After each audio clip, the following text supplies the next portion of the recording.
निवडणुकीच्या टायमाला लागत आहे मराठी प्रचाराला पळत हे कर ते कर. आमच्या लेकरांचा आयुष्याचा विषय आला की यांनी सुरू केलंच.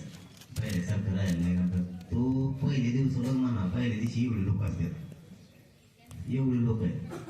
आजच आमच्या मराठ्यांच्या नदीने कोणी लावू शकत. असा जर मराठीचा अपमान केला तर मराठी लाखात पुन्हा उचलत येत.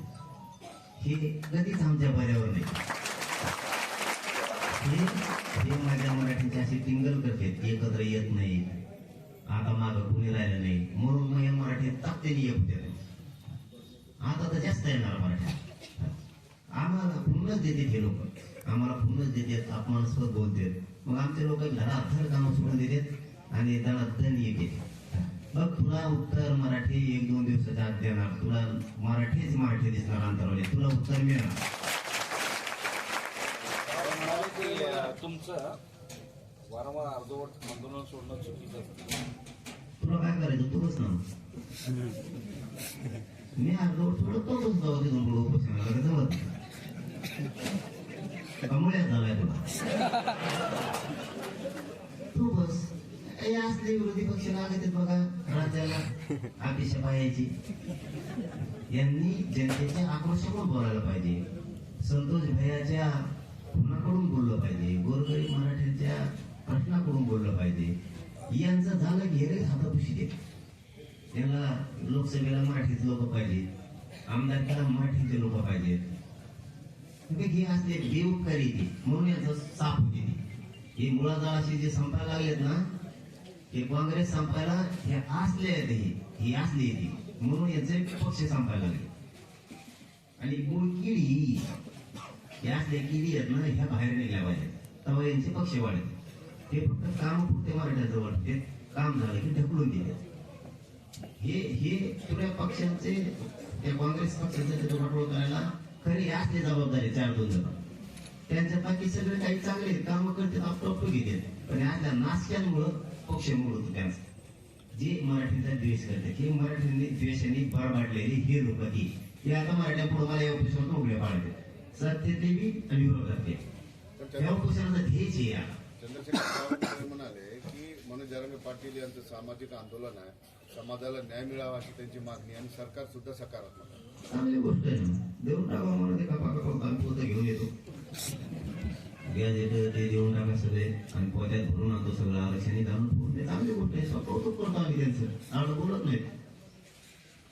जर आता सरकारमधल्या मंत्र्यांचं म्हणणं असेल बावळकुळे साहेबांचं की आम्ही सकारात्मक येत करतो मागण्या, चांगली गोष्ट बोलतो त्यासाठी. या मराठ्यांनी जसं तुम्हाला मागं डोक्यावर घेतलं तसं पुन्हा डोक्यावर घेऊन असतील मला बावळकुळे साहेब, लक्षात ठेवा. असं म्हणाले फडणवीस साहेबांनी मराठी समाजाला आरक्षण दिलं देऊन टाका ना. कोणती योजना तर तिथं इशी दिलं तर त्याच्यात आता पोरं बाहेर काढले सगळे. इशी पोरांना सगळं ऑप्शनच नाही शिष्यवृत्तीसाठीचा, त्या स्कॉलरशिपसाठीचा. आता कॉलेज 100% फीस मागायला कशाला दिलं 10% आरक्षण? नेमकं दिलं कशा? जर आता कॉलेज पहिल्या सत्र परीक्षेचं संपलंय, दुसरं सुरू होतं, कॉलेज पोरांना फीस मागायला लागले 100%, ते दिलं कशा? आमचं ईडब्ल्यूएस का करतो? आमचं ईडब्ल्यूएस आम्हाला पुन्हा माघारी पाहिजे. आम्हाला आमचं ईडब्ल्यूएस पुन्हा माघारी पाहिजे.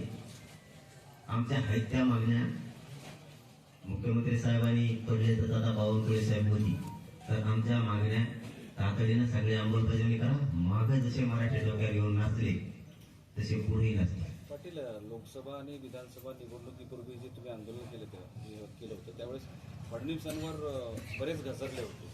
आता ते मुख्यमंत्री आणि गृहमंत्री झाल्यामुळे तुमचे मतं त्यांच्याबद्दलची बदलली आहेत का? तुम्ही सौम्यता आली आहे का? तुम्ही प्रचंड आक्रमक दिसले होते, हे महाराष्ट्राने बघितलेलं होतं. मग आता नाही काय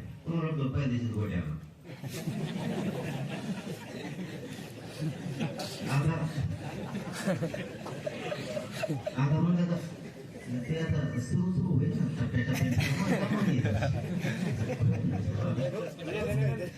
मत त्यांच्याबद्दलचं मत बदलले का ते तुम्ही सुरुवातीला? नाही मी काय म्हणतोय बाबा, आता पहिले ते ढगाट करू मुख्यमंत्री टाकलाय ते शिंदे साहेब, तुम्ही अडीत नाही महागाईचा संबंध नाही, फडणवीस साहेब असं म्हणायचे. मग आता आम्ही काय सुरू केलं? आता कोणी मुख्यमंत्री तुम्ही, सत्तावर तुमची खालून तुमचीच आहे. कुंकुडून बी कुंकुड खालून नाव धरलं तरी तुमचं सर्व उभारून धरलं तरी तुमचंच आहे. त्याला काही अडचण नाही. मग आता आम्हाला फक्त या ऑफिसमधून बघायचंय. मराठ्यांविषयी ती त्यावेळी ढकलाढकली होती, आता तुमच्या हातात. तुमच्या मनात मराठ्यांविषयी राग द्वेष आहे का नाही? तुमच्या मनात आमच्या लेकरांच्या अन्नात विष घालायचं जे तुमचा विचार आहे, आम्हाला जे वाटते ते आहेत का नाही त्याच्यातून हे पाडणार आहे. म्हणून तुमचा विश्वास ठेवलाय. आमचा द्या, मागण्या सगळ्या मान्य करा, हरकत नाही. तुम्ही नाही दिले तर मराठा समोर क्लिअर चित्र होणार आहे. आणि मग 25च्या नंतर ज्यावेळेस उपोषणात संपत तेव्हा तर काहीच होणार नाही. हे उपोषण पुरं होत. पण याच्यानंतर मग लागला आपण त्यांचा सांग. तत्कालीन मुख्यमंत्री एकनाथ शिंदे या आंदोलनाच्या काळामध्ये तुमच्या नेहमी संपर्कात असायचे. त्यांच्यावर तुमचा विश्वास पण होता की ते देतील असं तुम्ही सातत्यानं बोलायचे. आता ते संपर्कात आहेत का? ते काही देणार असं म्हणतायत काय? आता कुठे ते मुख्यमंत्री, आता कुठे आणि मुख्यमंत्री आहेत ना. आपण त्यावेळेस काय म्हणायचे, त्यांना करू दिलं जात नसायचं. आता काय प्रॉब्लेम आहे? आता सगळं तुमच्याकडेच आहे ना. ते होते तर त्यांनी काय दिलं, आता राहिलं तुम्ही द्या. जाऊ द्या ना भांडण खेळण्यापेक्षा. शिंदे साहेबले चांगले, फडणवीस साहेबले वाईट, किंवा फडणवीस साहेबले चांगले, शिंदे साहेबले वाईट हे म्हणण्यापेक्षा त्यांनी काही दिले तुम्ही काही द्या. बघू द्या ना आम्हाला कोण कोण काय काय देते. आमच्या लक्षात येणार त्याच्या. पहिल्याच दिवशी विचारतो की या उपोषणाचा शेवट कसा असेल? तुम्ही ते आता वडेट्यावर म्हणले अर्धवट सोडून जातात वगैरे वगैरे, त्यांच्या म्हणण्यावर करायला लागलो आंदोलन. प्रश्न त्यांच्या म्हणत नाही. माझा प्रश्न आहे की या उपोषणाचा शेवट काय असेल असा एक प्रश्न साहजिकच माणसाला पडलाय. त्यांना नाही कळायचं, त्यांना नाही कळायचं अर्धवट म्हणजे काय असतं. त्यांना नाही कळणार. लोकांच्या गरिबाच्या भावना काय असतात, आंदोलन काय असतं, उपोषण काय असतं, कोणत्या टप्प्यावरती थांबायचं, कोणत्या नाही थांबायचं. यांना रांगोळी करून घ्यायची सवय लागलेली. आम्ही चाणक्य बुद्धीनं चाललेले. कोणत्या टायमाला काय करायचं, कोणत्या टायमाला उठाव घ्यायचा, कोणत्या टायमाला समाजाच्या पदरात काय पाडून द्यायचं, समाजाला काय काय मिळवून द्यायचं. आम्ही अर्ध्यात थांबू नाही तर चौथ्यात थांबू. समाजाच्या पदरात कसं पाडून द्यायचं ही माझा उद्देश असतो. मी माझ्या बुद्धीनं माझ्या हुशारीनं चाललो म्हणूनच कधीच न 75 वर्षात मिळणारं आरक्षण या गोरगरीब मराठीच्या पदरात टाकलेला मी. मला कसं चाललंय मी आता हे उपोषण कसं होणार सगळ्यांना दिसणार. तुम्ही उपोषणाला बसलात. तुमच्या उपोषणाला पाठिंबा नेहमी वेगवेगळ्या ठिकाणी वेगवेगळ्या आंदोलनाच्या माध्यमातून मिळत असतो. ते आता महाराष्ट्रभरातले जे तुमच्या आंदोलनाला पाठिंबा देत आहेत त्यांना तुम्ही काय सांगणार आहे? त्यांनी इथे यावं किंवा त्यांचे आंदोलन करावं की काय? सगळ्यांनी एका जागेवर इथं आंतरराष्ट्रीय करायचंय. राज्यात कुठेही करायचं नाही. पण काही गावं ऐकणार नाही. आम्हाला निरोप यायलेत ना रात्री. ते म्हणतात आता आम्ही आमच्या गावातही करतो. आता काय लोक पाटील साहेब, तुम्ही उपोषण संपल्यानंतर एकेकाचे बघू म्हणताय, पण उपोषण चालणार किती दिवस? काय ठरवलं तुम्ही? सांगणार तर यावेळेस काहीच नाही. पण तुमच्या समक्ष सगळं दिसणार आहे किती कठोर होत. तुमच्या समोर कठोर किती होत आहे ते तुमच्या समोर दाखवणार आहे. काय वेगळेपणा असणार? कठोर कठोर शब्द प्रत्येक वेळेस तुम्हाला आता यावेळेस नाही सांगणार. तुम्हाला स्वतः दिसणार. होऊन जाऊ दे आता काय व्हायचं. मराठी पण आता पक्के झालेले त्यावेळेस मिळवायचं तुम्हाला. चल